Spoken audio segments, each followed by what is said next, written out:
noise in the studio, and there's good reason for that. Welcome to a show that's been around for 35 years by name, but it's been resurrected in 2024. This is On The Ball, and as you can hear, we are live.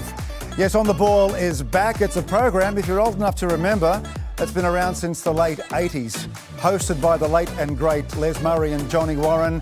You might remember Kyle Patterson and Andrew Pascalides had a lot to do with the program back then. My name is Mike Tomalaris. I had a little bit to do with the original On The Ball. But this is On The Ball, circa 2024, and you are part of it. Over the next 60 minutes, we'll be talking about a game that we love. We love it passionately. It runs through our veins. Whether it be here at home or internationally, we will cover some vital topics tonight. We've also got a live studio audience. Can you guess? Can you hear them? And my co-host, Samantha Yerman, is amongst the crowd there. Sam, you've got a big job to do tonight. Yeah, look, I'm in a neutral Italy kit tonight, but I've got my Roma and AC Milan kits because we've got the fan bases here and they're bringing the energy, aren't you guys?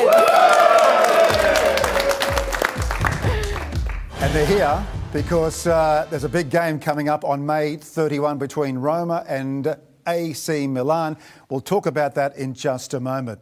I'd like to introduce the panel that is with us tonight. First up, a man who's no stranger to big-name footballers, internationals. He's brought them to Australia, Lou Sticker. Lou, welcome to the program. I cannot believe it's been 10 years since you brought out Alessandro Del Piero and Shinji Ono. Seems like yesterday. They were great times. Hopefully we'll live them again very soon. Well, I hope so, because they brought the crowds to the A-League, which was wonderful. Next up, a lady who's been around a long, long time, and I'm not being disrespectful, she's a legend of the game. Ladies and gentlemen, Heather Garriock. Heather has had 130 caps to her name. She's part of the FFA board. And Heather, I've got to say, whenever I talk to people about the game, all they want to hear about is the Matildas. How good is it? Absolutely. The Matildas are the number one brand in Australia, and as a former Matilda and all the Matildas that come before me, we're just so proud that the brand is today and how the girls are playing at the moment. Come a long, long way, and of course the Matildas are off to Paris. We'll talk about that as well for the Olympics. Thirdly, we've got a man who mixes business with pleasure, I assume, and business with football, Paul Nicolau. Paul, business and football, is it a little bit like mixing water and oil? Difficult? Well, business loves football and football loves business, and anything we can do to ensure that football remains number one in this country, we are right behind it. We saw what happened and how successful the Women's World Cup was last year, and business really saw that and are really keen to get behind football. Absolutely. Well, you're the boss of the Sydney Business Chamber, and it's great to have you along. Well, we're going international tonight as well, and we have a man in Naples, Italy, where they make the best pizza. I can account for that. Ladies and gentlemen, Angelo Picca. A very good morning to you, Angelo, looking resplendent there, a little bit like James Bond. But tell us, what's the scene like there? What's the scene like over there in Italy right now? Well, it's absolutely fantastic. You know, we're drawing to the end of the season, and of course we've got Roma participating in the Europa Liga. They're in the semi-finals up against Bayer Leverkusen, of course, a very tough opposition that they won the Bundesliga with 4 games remaining. And then we've got Atlanta also on the other draw, participating in the Europa Liga. Unfortunately, no one in the Champions League, but the season is drawing to an end, and there's great enthusiasm here in Italy. We'll come back to you very shortly, Angelo. That's Angelo from Naples in Italy. It sounds like the Italian game is alive and kicking. Well, the big news is that the Network 7 will be showing coverage of the big game between Roma and AC Milan. It's on May 31. The game is being played not in Italy, but in Australia. Make your way to Optus Stadium in Perth on May 31. Kickoff is at 7 p.m. local time. And we're so happy and grateful that Network 7 has taken the coverage. The two big teams of Italy, the Serie A, are coming to our shores. Now, some people might be asking, how can teams that are filled with players from the European, or representing the teams or nations from the European Football Championships a couple of weeks later, how can they afford to spend some time in Australia halfway around the world? Well, one man who can answer that question is Lou Sticker, because he's the man responsible for bringing the two teams out. Lou, that's the question everybody is asking. Will the big name players, the players that we expect or that we do see on our television sets from far and wide, will they be in Perth? The simple answer is both clubs have been contracted to bring their full squads, barring injuries. And when I say contracted, it's legal documents, so there is an obligation for them to perform. But very, very important to note is that national team players go into UEFA nations that participate in the championships. They start their camps, their respective camps, on the 2nd of June. Our game is on the 31st of May. The clubs are coming out with their own charter flights. They fly out after midnight on the Friday night. They land back in their respective cities of Roma and Milano at about 1 p.m. on the Saturday, the 1st, so they get back home 24 hours before they go into camp. So the answer is yes, full teams. I'll throw the questions to the floor. If you've got questions to ask Lou about some of the players from both sides that you'd like to see here, anyone would like to put their hand up? Samantha? Come to the gentleman here who's got a question for Lou. Camilla? Yeah. Camilla. Hi, Lou. Camilla. Hi, Camilla. As Roma fans, we're really lucky this year because we had Francesco Totti come 2 weeks ago. He was in Melbourne and Sydney, and now we're going to have the game in Perth. Just from a fan standpoint, how do we get under the noses of you promoters and stuff to get a little bit extra close and personal with these players? It's not easy to get close and personal, but having said that, fans in Australia get it so much easier than fans in their home countries. I get friends texting me, how did you get a photo with Francesco Totti? And I was a customer on the day. I had nothing to do with that tour. Because over there, footballers, professional sports people, whether it's Formula One, whether it's tennis, the public don't get up and close and personal like we do. Our players come, these foreign teams that come here, those players are able to walk down the street. They don't have the security concerns that they have in Europe or in other parts of the world. That's why they love coming to Australia, because it's relaxed. The fans can get to them. We have an open training session for both clubs on the Thursday before the game, and we can't wait to get as many people in there as possible. And the players love it because it's relaxed. So we'd love to do more, but it's not that easy. The other thing is too that these players are incredibly valuable commodities. They've got club responsibilities, they've got commercial responsibilities. So to get them here to Perth in Western Australia for 4 days, as we have on this particular upcoming tour, is no mean feat. I can't stress to you how easy it is compared to most of the other fans around the world. Can I ask Paul Nicolau? Paul, is that good business to keep the fans away from the two teams? I mean, these people here, the fans, they idolise these players, but they can't get near them. Yeah, it's a problem, but it's reality. And I think it's important that we should really appreciate the fact that we've got them coming to Australia. Isn't it fantastic? The euphoria that the Women's World Cup, the euphoria that this game will play for Sydney and for the rest of the country will be fantastic. Angela, I'll bring you in. Is it a cultural difference? Lou said that in Australia we're a bit more relaxed. In Italy it's a different situation. Is it purely a cultural difference? Well, definitely, because in Italy, they're almost like rock star status, and it's very, very difficult to get to them. It's almost like a superstar that's entertaining, like the Rolling Stones or whoever. It's very, very tough to get to the stage, and only by invite. Whereas in Australia, I agree with Lou 100%.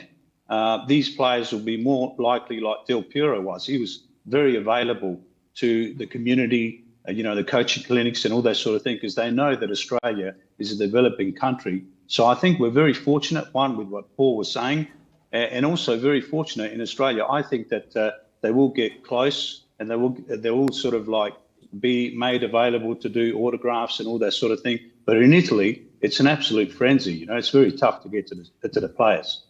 And Heather, I guess for the women, it's a totally different. We can get up close and personal to some of the ladies, particularly the Matildas. They relish being swamped by the fans. Is that true?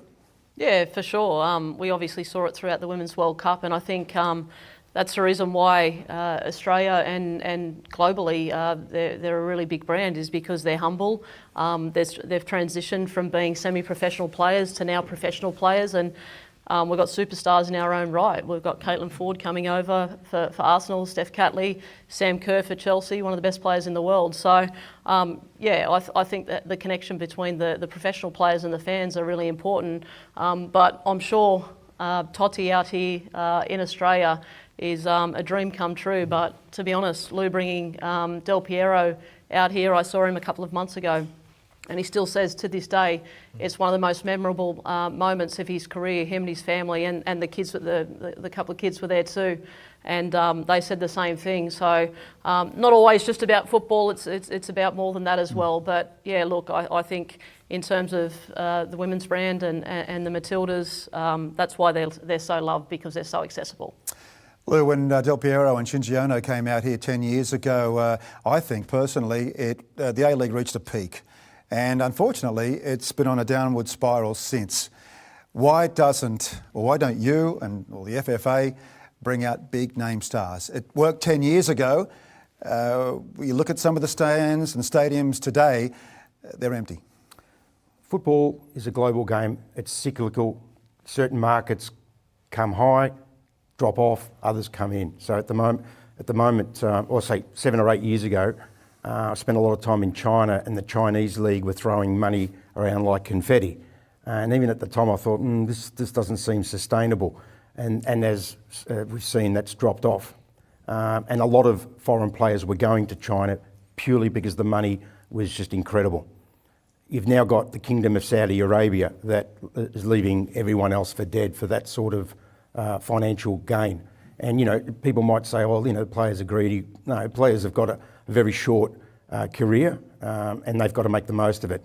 And we, as a modest country in a global football game, we fit in where we can fit in. And there are going to be windows, like we had with Alessandro, and we've had with Dwight Yorke in year one, and a lot of other foreign players that have come here.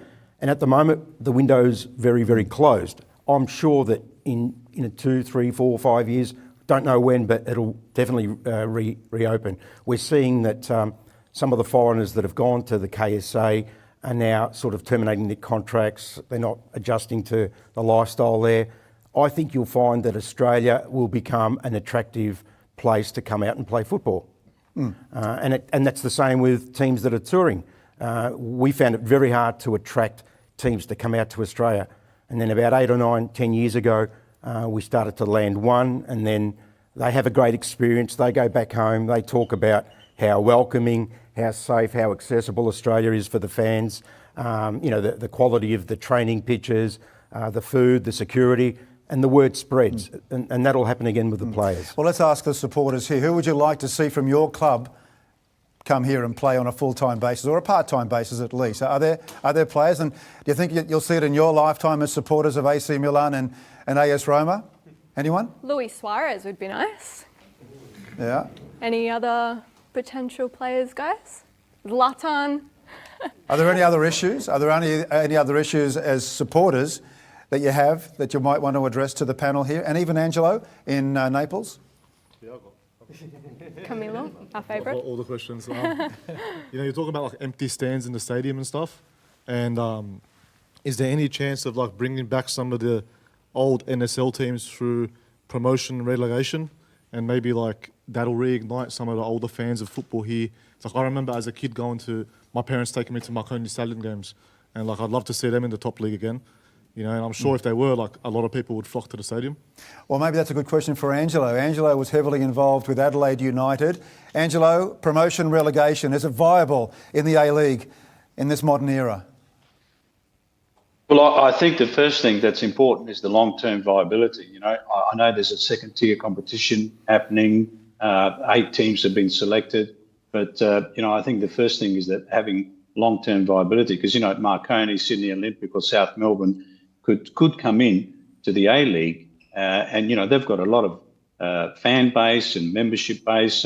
I know Preston Macedonia, I'm very impressed with that team playing in the NPL, but they've got a very, very big following. I think the future has to be promotion relegation, the question is, can Australia afford it? Is there money coming in from the sponsors, from the commercial world? As Paul probably Nikolai could answer that better. But in Australia, we need more teams in the A-League, and we need promotion relegation because that's the world standard. I mean, you go to England, Italy, all over the world, there is promotion relegation. There is no sense of having a second-tier competition with no promotion relegation. I think that what you were saying before about bringing players to Australia is actually the key, because as Lou will tell you, Del Piero was an absolute extraordinary figure in Sydney and all over Australia. Everyone absolutely loved him. Just sad that he went over to play in MLS for another couple of years instead of staying in Australia. Of course, he wanted to. But I think this type of thing, having the X factor, bringing a player like I think Harry Michaels did with Alan Brazil, that stimulates the whole country, the general sports fans, the football fans. I think we need that. And going back to promotion relegation, there's no sense of having a second-tier competition without promotion relegation. I know Lou Sticker doesn't agree with you, but I'll ask Paul Nicolau first. Is it good business to have an A-League with promotion and relegation? Yes, but it needs to be successful. And we really need to have a football community backing these type of promotions. We saw with Del Piero, I mean, literally he sold all, the community bought his jumpers and paid for his visit to Sydney. And that proved to be a huge success. And I think the Women's World Cup that happened last year proved that if you've got a successful program and Australia's winning or any of the teams are winning, then business will get behind them and back them all the way. And I think government will do the same. And we're seeing what's happening over in Perth with the support of the Western Australian government, that people will get behind this important code and really ensure its success. Lou, promotion relegation, is it doable? I'm a traditionalist, so in every other part of the world, I totally agree with it. I watched Ipswich Town qualify for the EPL the other night. Fantastic. I don't even support them, but just a club with history that hadn't been there for 25 years, 23 years, whatever it was. Terry Butcher was a player there, so I'm close to Terry. And I loved watching the reaction on the faces of the fans. Okay, we had promotion and relegation in the old NSL. If you recall, we had the Northern Division, the Southern Division, and because our country is such a That vast... was back in the 80s, I think. That's right. Such a vast country, what will happen if you have just straight promotion relegation, I can assure you that after a period of time, you can end up with 6 teams from Sydney and 6 teams from Melbourne and exclude potentially a Perth or an Adelaide. I think the way forward, and I think no one disagrees that promotion and relegation will come in at some point. The question is when. I always equate this argument with building a house. Now, I'm not a builder, but I know there's a couple of construction gurus in the audience tonight, and they'll tell you when you build a 2-storey house, you've got to plan for it in advance. You've got to build the foundations so the second storey is stable.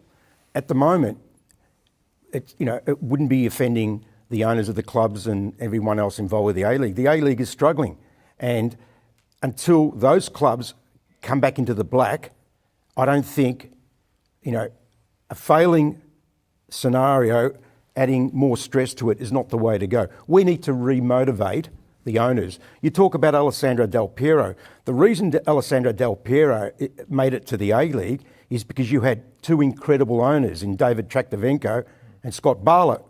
And if you don't motivate the owners to invest in these clubs, that's your real problem. At the moment, we read the papers of the massive reduction in distributions to these clubs. So you've got owners that are just losing money hand over fist. Now, wealthy people don't become wealthy by losing money. There is a benefit to losing a little bit of money because you're involved, it gives you profile, but there is a cut-off point, and at the moment, the powers that be need to find a way to remotivate the owners. So all the big players that have come out to Australia over the journey is because you had successful business people involved with those clubs that were funding it out of their pockets. So we need to help the owners get excited again. And I think there are ways that can happen. Lou, to talk about business, and Paul talk about business, is sustainability. So the first thing is sustainability. And to answer your question, in the near future, no, promotion and relegation won't be happening because of the club licences throughout the A-League. So in the best case scenario, yes, we'd love it, and traditionally that's what we want to see, but it's not going to happen in the near future, to answer your question. Well, Luke Casserly is in our live studio audience, and Luke is a former Socceroo, a man who played for Marconi in the old NSL. I'm not sure, Luke, welcome first of all. I'm not sure if you were around when there was promotion relegation, probably not. But what are your thoughts on the panel's views? Yeah, I'm really mixed on it. When I played in the NSL, I was post-promotion relegation, so it was a closed league at that time as well. But it did fluctuate from 14 to 16 teams, so I certainly think the top league can have more teams. You think about the growth in population and the growth in people playing football over the last 30 years, and we actually have less teams now. So I certainly think there's scope for that. Kind of along the lines of what everyone's saying, I think from a technical perspective, we have loads of talented players that need opportunities, coaches that need opportunities. So from a technical perspective, I'm a big fan of a second division. I think that the players and the coaches and that are out there, and they need those opportunities. But it's the $1 million question, yeah, like how can it survive commercially? When the top league is, I'm not directly involved these days, but from everything that you read and everything that you see, that the top league is struggling a bit commercially. So at the moment, I just don't see how it's viable. All right, thanks for your contribution there, Luke. Heather, Luke spoke about, I mentioned the fact that the game has really spiralled since the days of Del Piero and Shinji Ono. That was 10 years ago. The women's game has gone the other way. And a lot of us cannot believe how much it has just blossomed in the last 2 years, as a matter of fact. When you were playing, did you ever think you'd see the likes of our Matildas filling stadiums each time they play like they are right now? No, absolutely not. And I think that's a combination of hosting a Women's World Cup, but a combination of the success that the Matildas have had both on and off the field. But look, I think football in Australia is flourishing. You've got both the Socceroos and the Matildas brand at its peak. In terms of the sustainability of Football Australia, it's never been better in terms of commercially, in terms of the amount of money and sustainability that we're looking at. But the key thing is the leagues, and that's where we all need to come together personally. And I know we're speaking a little bit about the women's game, and yeah, of course I'm proud of the Matildas, I'm proud of where it's going. Obviously the A-League W possibly needs to be better, but the investment needs to come, not just from the owners, but commercially as well, and that's where I say commercially, from a business point of view. But at the same time, sustainability is really key, and I'm really proud of where football is in Australia from a holistic point of view. However, I think the more people like the crowd here, like shows like this, if we can start to come together and all start rowing in the same direction, can you imagine how powerful football in this country could be? Absolutely. Paul, the women's game, how has it taken off? I mean, whenever I see a crowd following the Matildas or any women's game, it attracts a different market. There are mums there with their daughters. You don't necessarily see that whenever you go to a men's match, an A-League match, but it's tapped into a new market. That must be good business. Oh, it is great. The euphoria that it created was unbelievable.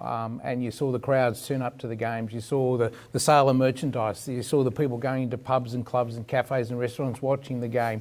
That whole atmosphere that was created as a result of the success of the Matildas really created euphoria in the business community. It was unbelievable. Even with government, you had the federal government, the state government, even the local government wanted to get behind the Matildas because they saw that they've really untapped this massive market that's out there. Apart from Canberra United, most of the women's A-League teams are collaborated with the men's teams. Now, off air I spoke with Lou. He believes that it's not good business to have the two together. If you look at the MLS in America, the men's teams don't necessarily have a women's equivalent attached to it. They have different franchises for their competition. Do you believe it's good to have the women's attached to the men and the men attached to the women? I do. We're a small market. We've only got 27 million people in this country. So we've got limited resources, limited corporate resources. And so therefore I think it's important that both the male and females are joined together, because you're going to create that enthusiasm, that drive, that passion, the commitment which is really needed. And when you've got a small market like we have here in Australia, I think it makes common sense to put them both together to ensure their success over the time. Let's bring Angelo back in. Angelo, you've heard the comments from Lou, Heather and Paul. Is it very important to continue bringing big name players, not necessarily only from Italy? We saw Liverpool a few years ago fill the stadiums of Australia. How important is it to have these big name players continue to come to Australia, and how much of a role will these big name players play in terms of developing our football, our league in this country?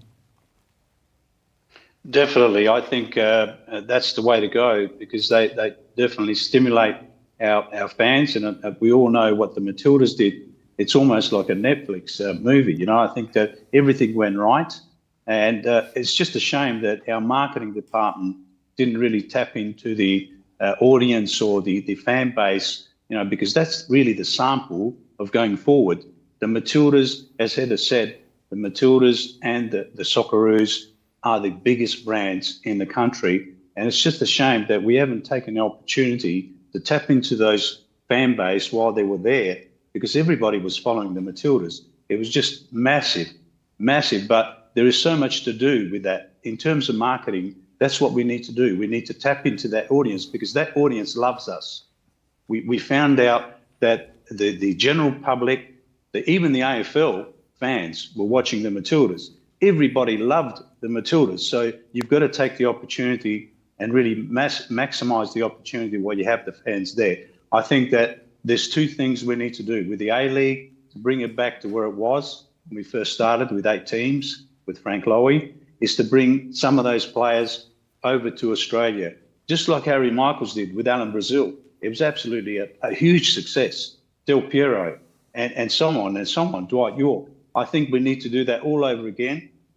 It's not rocket science. We've done it before. We need to do it again. And also, I like what Heather was saying before about uniting the football community, the football fraternity. If we unite as a football, we'll be a massive force in Australia, because, as Paul said, we only got 27 million people, and it's no good going ahead or going forward in a fragmented way. We need to be united. If we are united, we'll be an absolute massive force in Australia with sport. Well, I'll do a straw poll with the live studio audience.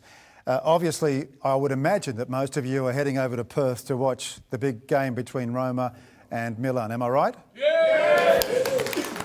All right. Well, the question I posed to Angelo was, how much of an impact would teams like yours and others, Liverpool in recent times and many others, Rangers, Celtic and the likes, many other teams have come to Australia over the decades. But the question I'm asking myself is, how much of an impact do these teams play in our league? So I'll do a straw poll. How many of you watch matches live, on location, in our stadiums in terms of the A-League? Put your hand up. That's pretty good. That's probably about 80%. All right, then how many of you don't care about the A-League? All right, I'll ask. Well, why don't you go to the A-League matches? Samantha, microphone. Why don't go to A-League matches? Yeah. Because I just prefer watching the quality that's like on Italian football. Do you not think the quality is great in Australia? Well, I don't watch it, so I don't know too much. Well, you should, because the quality is definitely up there. Well, do you follow the Socceroos? Yeah, of course. You're Aussie born? Yes. There you go.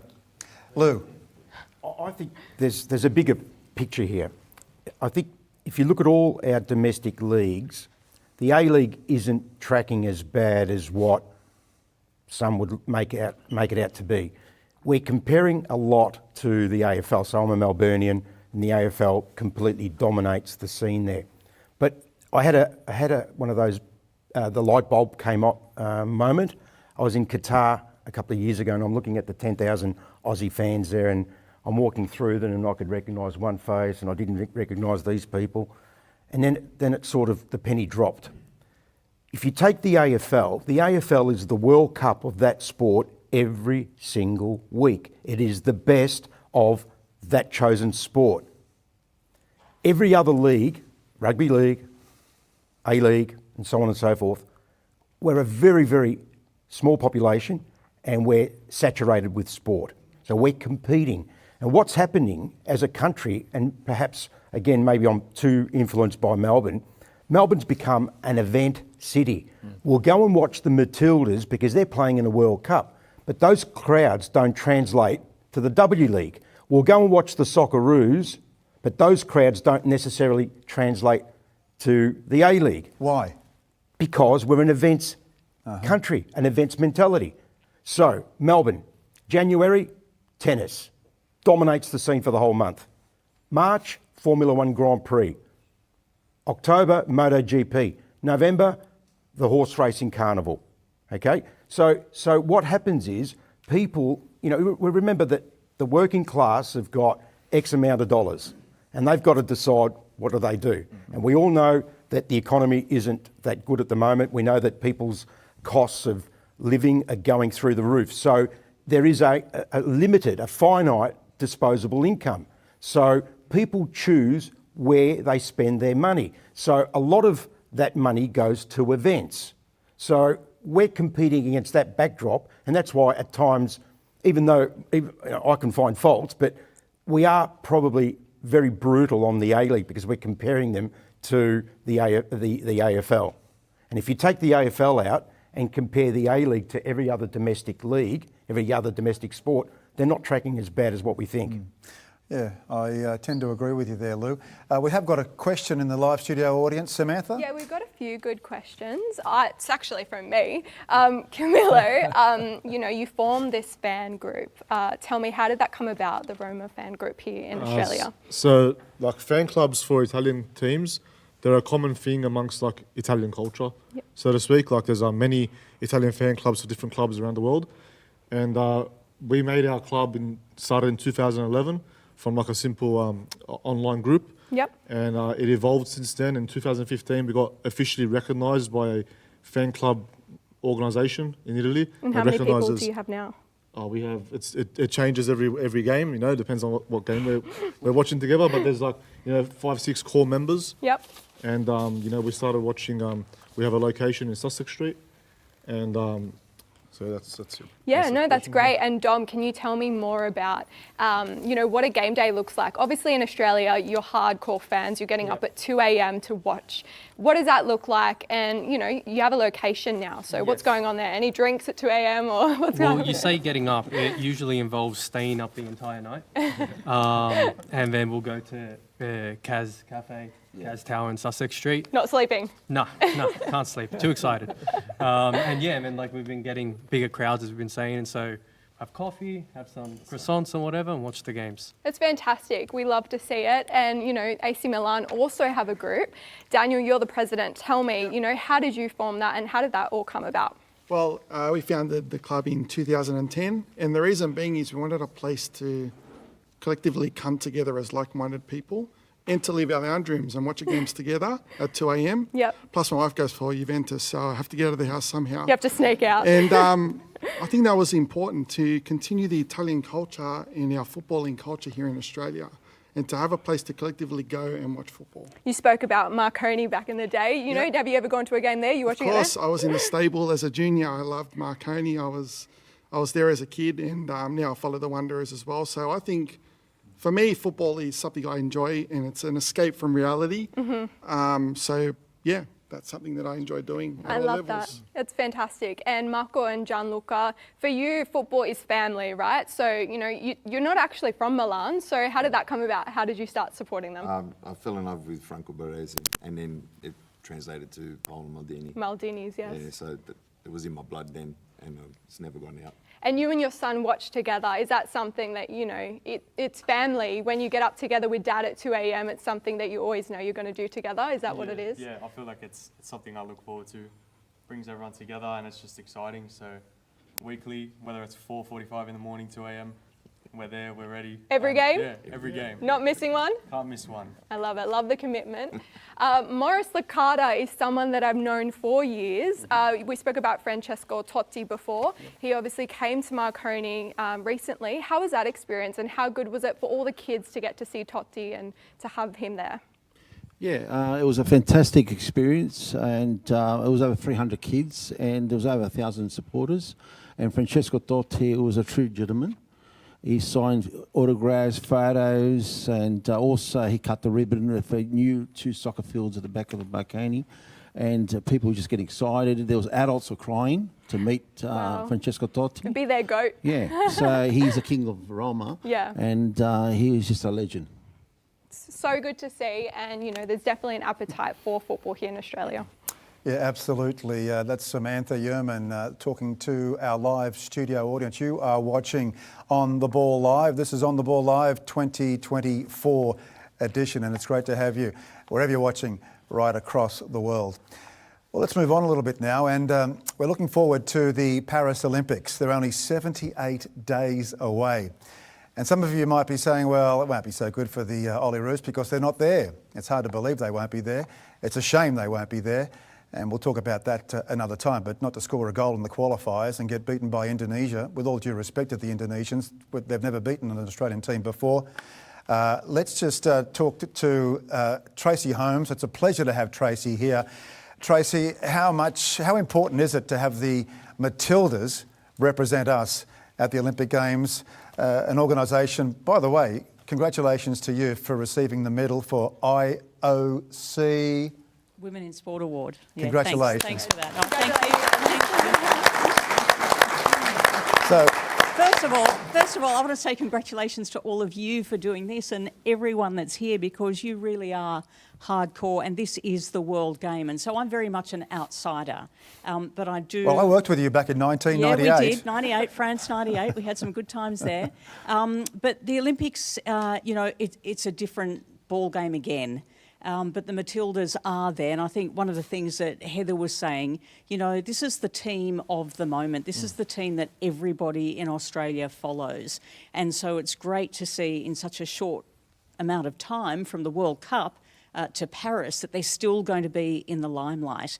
And now what is needed is for the Matildas to break through, you know. We've seen fourth and fourth and fourth again. Let's see them break through into the medals, and that is going to keep that trajectory going.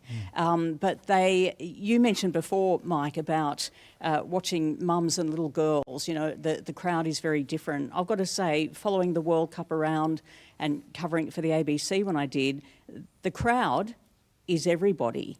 There were old men with old man friends. There were middle-aged men with their sons. There were mums with daughters. It was everybody. And let's not forget, it wasn't just for the Matildas. It was for the celebration of the World Cup, which Lou was talking about. It's an event. And every single game was packed. The atmosphere was fantastic, because that's what a world game does. So the Olympics will be different, but what we need to see from the Matildas now is getting to that next stage and actually coming home with some of the silverware. do you have thoughts on that, Heather? Yeah, I do. I think you're absolutely right, Tracy. And actually, the Matildas haven't won any silverware to date. The last time any Matildas won anything was in 2010, and that's when I was playing, and that was the Asian Cup, and that was the first silverware for Football Australia. But it's our time now. Yeah. Well, is it possible? What do they have to do, the Matildas, to break through and get that medal? We have got such an incredible squad, and the squad is in form. The players are playing all around the world at the moment. In terms of our core players, they're in their peak at the moment. Yes, we're not going to have Sam Kerr, but we've got so many other fantastic players, Mary Fowler, Caitlin Ford in form, Claire Hunt, defender at the back. So I think, personally, I think this is our time, and it's just a matter of what colour medal we come home with. And for the girls, I know they're chomping at the bit to win any kind of silverware, and to do it in Olympic Games, especially in Paris, would be unbelievable, and the trajectory for sure with the Matildas brand and just the brand generally in football in Australia. But our girls are superstars all around the world, and so proud to see that. So yeah, I would love to see a medal, that's for sure. Have the time kickoffs been scheduled for the Matildas matches, Tracy? Do you know, in Paris?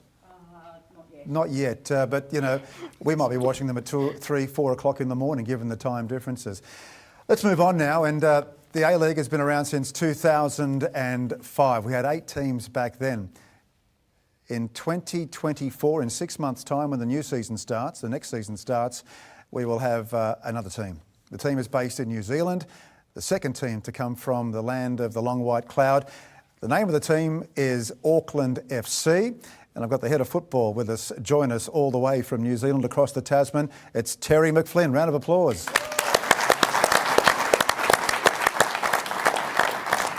Terry, good evening to you. Thanks so much for joining us on The Ball Live. Must be exciting times for you, the head of Auckland FC. At last, we'll have a derby match when Auckland takes on Wellington in the A-League next season in New Zealand. Yeah, it is. Look, it's a very exciting time for football in New Zealand. Obviously, the club was accepted into the A-League back in November, and there's been a lot of work put in between then and now to get us to where we are today. There's a lot of excitement and buzz around the city. I think it's 162 days until our first game in the league, 56 days until the first day of pre-season training with the team. So there's still a lot of work to do, but we're really excited and looking forward to the season ahead. Yeah, what sort of players are you recruiting? Look, we want to have a real New Zealand based team. We want to get the whole city behind us and build a club where, I've been listening in attentively to what everyone's been saying earlier about filling up the stands and having supporters in the stadiums. And as a former player myself, and Heather's the same. As a player, you want supporters in the stadiums. You want a full stadium, get behind you. So that's what we're trying to do. We want to really connect with the community here in New Zealand. It's been a long time since it's been a professional club here in Auckland. So we'll be a real New Zealand flavour to our team. We'll have a few Australian players and obviously the 5 visa players as well, which Lou and Angelo spoke about earlier. I was fortunate enough to play with a lot of the players that they spoke about before. So as we've seen in the past, the visa players can make a real difference in the A-League. Terry, New Zealand teams have come and gone over the history of the A-League. What makes you so confident that this team will survive and be triumphant? Yeah, look, having been in the city now for a few months, there's real buzz around the city. The football community here has been crying out for a professional team since the New Zealand Knights folded. Our owner, Bill Foley, is a very successful businessman. He's got multiple sports entities across the world, a club in the Premier League, Scottish Premier League, League One in France. He's got a nice hockey team in Las Vegas. So he knows what professional sport is about. He knows what it takes to be successful in life, in business and sport. So, we'll be successful. Paul, do you think it's a good idea? Great idea. Great idea. Oh, well, reason being is because we're bringing New Zealand and Australia together. We've been loyal supporters forever and a day. New Zealand is a great supporter of Australia and vice versa. And having a team from Auckland being in the league will be great for the whole football fraternity. Well, we were talking about the population of Australia being quite small compared to other leagues. New Zealand's got a smaller population than Australia, tiny when you compare. To have 2 teams is a good business. And again, I'll point to the fact that 2 teams from New Zealand have collapsed over the years. Well, you've got to keep doing it because it's a great sport. Success breeds success. And if we can make sure it works here and it works in New Zealand, then I think everyone's going to win from that perspective. Lou? I think the key is having real football IP. So Terry McFlynn joined the A-League in 2005. I'll never forget the first time I saw Terry come out to trial from Northern Ireland, came out to trial with Sydney FC. And I looked at Terry and, let me put it this way, I look fitter than what he did at the time, right? And Pierre Littbarski saw, he came into training, straight after training and said, this boy's a footballer, he's a real footballer, and signed him. And Terry went on to have a glorious career in the A-League and all with Sydney FC. So you've got someone like Terry, and when you've got an owner like Bill Foley, you're on the right path. Unfortunately, a lot of the people that have been involved in our game over a long time don't necessarily have the passion in the blood. And I know that business acumen is business acumen, but you've got to have a real passion and love for what you do. And Auckland's off to a flyer having Terry and the owner. So I think they're going to be great for the league. Well, Terry, there's a real Sydney FC connection with Auckland FC. You're the head of football. You've got Steve Corica as your inaugural coach. And apart from that, there's a little bit of blue in your kit, in your jersey, blue and black. And some of the supporters here from AS Roma and AC Milan were asking me, what's going on with Auckland FC? They look like Inter Milan. Yeah, look, when we put the club together, the football department, the owner gave us a real clear strategy in what he wanted to look the football department to look like. As a head coach, he wanted a winner, someone who had been around the A-League for a while, someone who knows the players, knows the salary cap intricacies, and someone who's won it. So we were very fortunate that Steve was available at the time. He's the most successful coach in A-League history, very loyal person. I was fortunate to work with him for a long period of time. So there's that synergy between Steve and myself. In terms of the colours, Auckland's colours are blue and white. Obviously, black is synonymous with sport in New Zealand. So we wanted to combine the two, the blue of Auckland and the black of New Zealand. So we'll be a team for all of New Zealand, not just Auckland. We want to represent Auckland with pride, week in, week out on the pitch. Like I said, embed ourselves in the community, but be a club for all of New Zealand as well. Well, Terry, I reckon you've got a big job ahead. I mean, the team was established, in November of 2023. What's that, 6 months ago? And you're playing your first match in about 5 months' time. That's a big mountain to climb, I think, in terms of preparation. Am I right? It is, but like I alluded to earlier, Mike, we're very fortunate in the resources that we've got within the multi-club structure. The guys at Bournemouth have been fantastic with us in terms of resources, access to scouting reports, recruitment, high performance software technology. So there's a real collective approach right across the multi-club ownership to get this club right.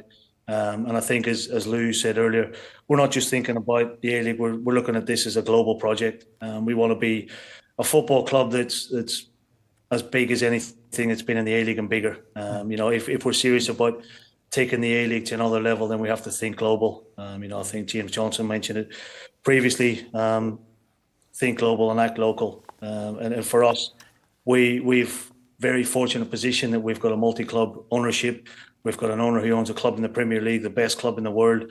They're going to finish 10th or even higher in the Premier League this season. So he knows what success looks like, and we want to bring that to the A-League. And again, we want to bring an exciting brand of football to Auckland, to the New Zealand people, and fill up the stadiums. Paul, I know there's an undercurrent of popularity in terms of the World Game in New Zealand. We see it whenever the All Whites play very important qualifiers. We've seen that in the past. They fill stadiums. Westpac, I think the capacity there is about 50,000. It's wall-to-wall supporters following the national team. I think the derby situation between the Wellington Phoenix and the Auckland FC will be a boon in terms of us watching from this side of the Tasman. Do you agree? Yeah, it's great rivalry. It's always been rivalry, whether it's in rugby or whether it's in rugby league. Or whether it's in football.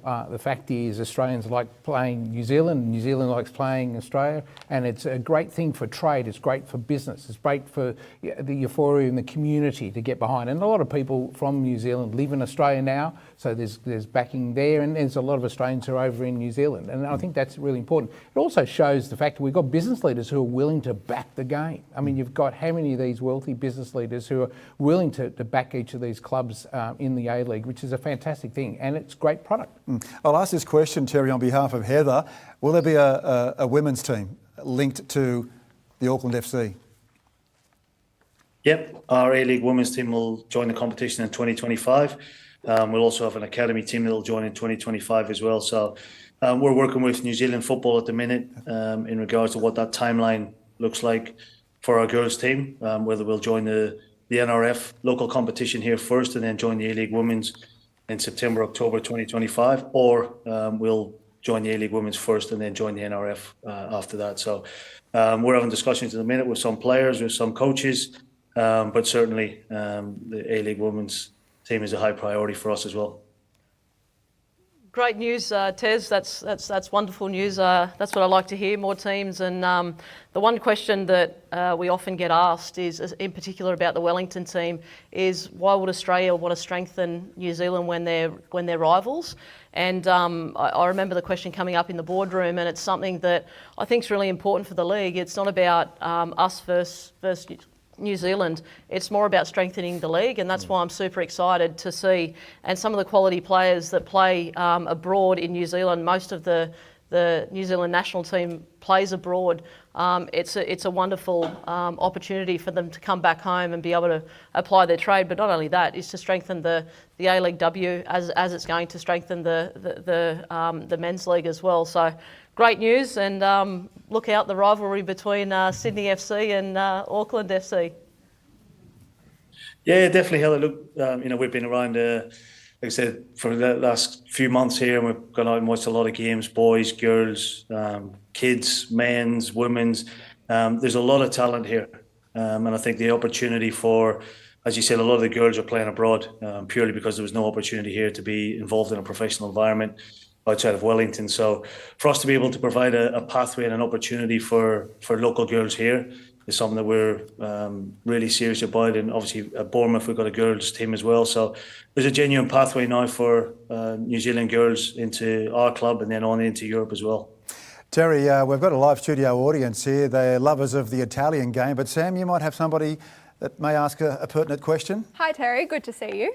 I've got Christine in the audience. She's got a Vine Time jersey on. Apparently she left a Terry McFlynn jersey at home, so don't worry about that. You know Christine. But she's got a question for you. Hi Terry, it's Christine here. I know you've just started in your new role, and congratulations on that, by the way. But all Sydney FC fans really want to know is, will you consider coming back to your true home of the real Sky Blues? Look, I really enjoyed my time at Sydney FC, as everyone knows. Spent a lot of long time there. Moved to Perth for family reasons, and the club went on from strength to strength after that. They're still doing very well. This is a project that really excited me to come to New Zealand and be part of something. As Lou said before, the owner we've got.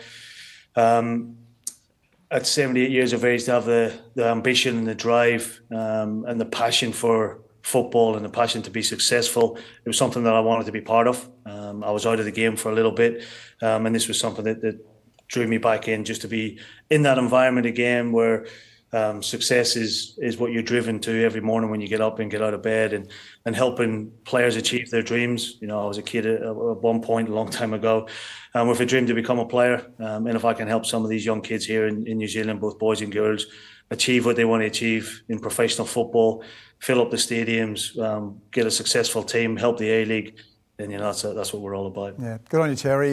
We thank you so much for your contribution here on the On the Ball program. Good luck. It's how many days did you say before pre-season? 56. And how many before kick-off, the first game? 162. He's counting, isn't he? He's counting. Hey, have a good night. Thank you so much. We look forward to you and the Auckland FC team in black and blue, ladies and gentlemen.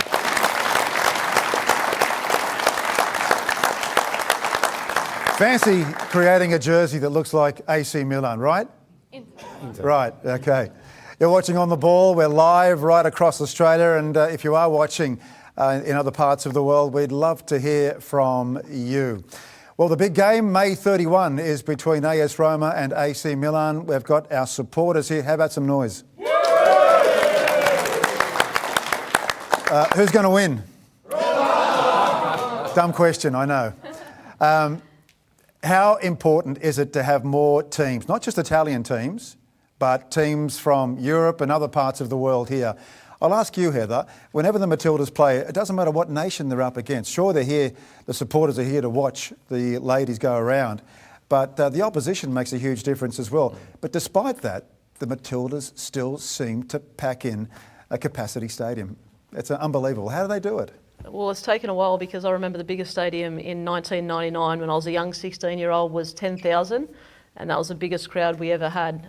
So to see the Matildas, I think it's 12 home games in a row that we've filled stadiums, which is unbelievable. But again, it hasn't been an easy feat. It's been a long time in the making. And while everyone's seeing the success, which is the pinnacle, I think it comes down to the efforts, and you look at the past people that have contributed to that, and I think they need to be congratulated because it has been a slog. But in saying that, seeing the players perform their trade and be the world's best is incredible. I need to mention Arsenal women coming out on the 24th of May in Melbourne. Now that's another dream come true. The moment I mentioned that last night at dinner, when I come home from overseas to my daughter, she was jumping out of her skin. Can I go and see Kyra Cooney-Cross? Can I go and see Steph Catley playing their Arsenal jersey? So I just think it's incredible. And look, Lou, you trailblazed and pioneered within this space. I remember one of the best moments of my life was the LA Galaxy game meeting David Beckham, and that was you that brought the team out. So for young boys and girls and mums and dads being able to see Roma and AC Milan, this is you, and this is what great people like yourself can do. And for fans, the most important thing, it's you guys are the most important thing. So if we can bring that passion to Australia, and that's what you're doing, Lou. So the next couple of weeks are really important in Australian football. Lou, after AC Milan and Roma, what do you have in your head in terms of the future of bringing teams out? Well, it's a good question because we cast a pretty wide net. So we've been, over the last 10, 11 years, I've had fingerprints on a number of games that involve predominantly EPL clubs. I brought Celtic out a couple of times, brought Juventus out in 2014, that's my club. So I don't know what I'm doing with Milan and Roma. We've internally with our partners, Ticketmaster, Venues Live, we're always looking for new projects. We looked at bringing a couple of big Athens clubs. Olympiacos is in the semi-final of the Conference League. It's unbelievable, and they've got massive support here. So there's Greek clubs, there's a lot of different nationalities. It doesn't have to be EPL, it doesn't have to be Serie A. Football is a global game, so it's a question of getting the right fit, and timing has a lot to do with that. Well, as the music chimes, I think it's the Milan theme song, am I right, boys and girls? Lift it up.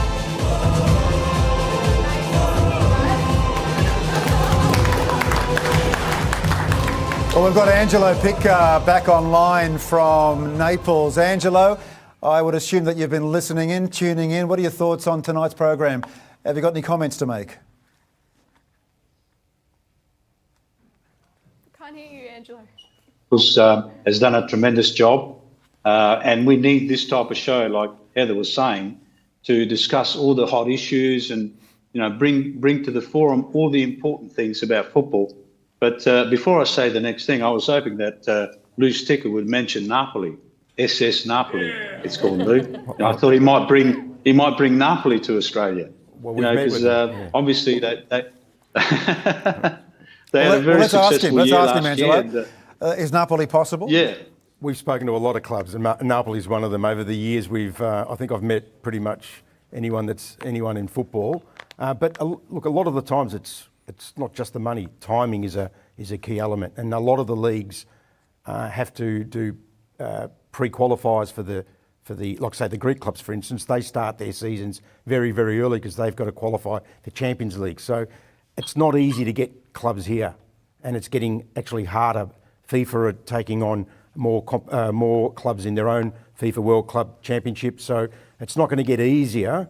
But I think this is a great opportunity to give the fans a taste of something different. Well, we heard the music, the theme song.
How did that sound, Angelo? Oh, that's absolutely tremendous. Fantastic. Well done to everybody that's organised these two fan bases, in Australia. I think, like back to what Lou was saying, these two games, AS Roma and AC Milan, with that great pedigree where they capture the imagination of the world fans of football, not just the Italian. Obviously with 4 club world championships, they've been 4 times world club champions, 7 times obviously Champions League winners. And of course, they've produced 8 Ballon d'Or, which is the award given to the best player in the world, and started with Gianni Rivera, who is the flagship of Italian football. Then, of course, the Dutch dominated with Ruud Gullit and Marco van Basten won 3. Then George Weah and the Ukrainian Andrei Shevchenko. And then, of course, it finished up with Ricardo Kaká, who was the last one to win it. But, these two teams, an absolute flagship of Italian football, and to bring them over to Perth, hopefully it'll be a sellout. I think tickets are selling pretty well. But if anyone wants to go, Ticketmaster obviously being tremendous with all their promotions. But to bring these two teams over to Australia, I think that will do a world of positive energy to Australia at a time when, of course, now the A-League are going through the finals. And the other thing I wanted to say was congratulations to Central Coast Mariners. We spoke about Auckland Kings, Auckland FC. I really think Central Coast have been a major development entity of the A-League, and a positive note. Of course, Adelaide United is getting good crowds, but Central Coast Mariners, they've actually increased their fan base, the membership base. They've won championships, and now in Asia, I think it's an absolute tremendous work done by the staff, the administration, the players, the coaches, everybody. Congratulations to them. Absolutely fantastic. Yeah, fantastic. Thank you so much, Angelo Pica from Naples. How about a round of applause for Angelo and his contribution?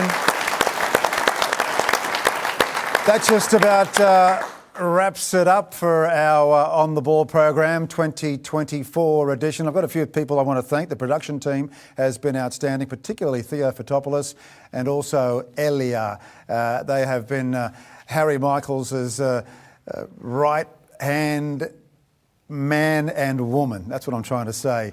And of course, Harry Michaels is the man behind putting this together. His passion for this game, for a program like this, runs deep. He's brought so many people here tonight. He's allowed you, wherever you're watching, to watch On the Ball 2024 edition, and hopefully we will do this on a regular basis. Any last words from you? Look, 3 cheers to Harry. And to Lou for really being, a person who's passionate about it, but also willing to take the risk. And I know that government and business will get behind the whole fraternity in football here in Australia when you've got people like Lou, when you've got people like, the Matildas and so on, and people like Harry too, and people like, they're in the room here. They're all passionate about it, which is fantastic. Heather, I was involved in On the Ball last century, right? In another century, a long time ago.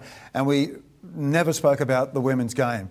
If On the Ball continues, and let's hope it does, we will split the coverage, the topics of the world game 50-50. And that's a result of where the women's game is right now. On the Ball needs to happen after this show, absolutely, because it has given us a taste of all around the world, domestic football, global football, women's football, men's football, the world game that we absolutely love. So it needs to continue, and I can't wait to see On the Ball continue. And thank you to Harry Michaels for continuing in this space for so many years, and his passion. And Lou, thank you for all you have done. You brought out some big name teams, big name players, and I think as fans of the game, as lovers of the game, the only opportunity we had in the past was to watch these big names on our TV screens. But you've brought them here live. Yeah. We can almost reach out and touch them if we're allowed. The most important component in getting these games out, they don't work without state government support. Yeah. We've had that in Sydney with Destination New South Wales. In WA, there's a very, very passionate leadership. The Deputy Premier, Rita Safiotti, Tourism WA, Ticketmaster Australia as the promoter, Venues Live and Optus Stadium have come together. They're the ones that make it happen. I've got the great part of getting on a plane, going to talk football and then sneaking in a quick pasta or something. But no, they're the key people. So it's really important that they are the ones that get the recognition. Thanks to Tracy Holmes. Tracy, good luck in Paris. You're doing such good work. I follow you on social media. And there's a lot of challenges, isn't there, in the Olympic movement, and you're doing a great job. Thanks for joining us here tonight. And also to Luke Casserly, former Socceroo, former Marconi legend, one of the best defenders I've ever seen. Luke Casserly, and thank you, the supporters of AC Milan and AS Roma. How about one more big cheer?